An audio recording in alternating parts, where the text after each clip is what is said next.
I'm Donna Blanchard, and this is your ThinkTech Daily News for Wednesday, June 10th, 2015.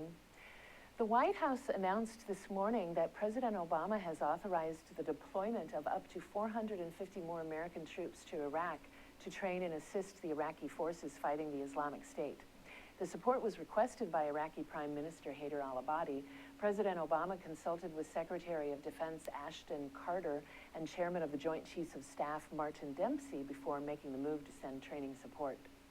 Josh Earnest, the White House press secretary, said in a statement this morning that these new advisors will work to build capacity of Iraqi forces, including local tribal fighters, to improve their ability to plan, lead, and conduct operations against ISIL in eastern Anbar and under the command of the Prime Minister. This train, advise, and assist mission builds on lessons learned during the past several months and is just one aspect of our commitment to support the Iraqi security forces. Mr. Obama will also speed up the delivery of weapons and equipment to Iraqi forces. 2 days ago, the Group of Seven, aka G7, met in the shadow of the Bavarian Alps for a summit meeting.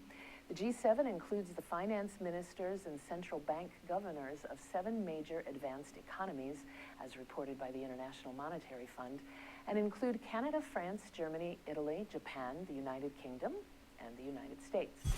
They were to focus on issues such as confronting climate change and expanding global trade, but instead spent much of their time together discussing confrontation of the Islamic State, militants, and Russia's involvement in the Ukraine.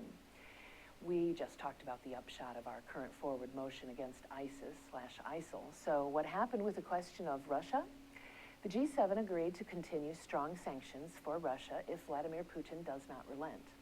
After that equivalent of having his nose sharply smacked with a newspaper, President Putin jetted off to Rome, where he has always found a comfort zone.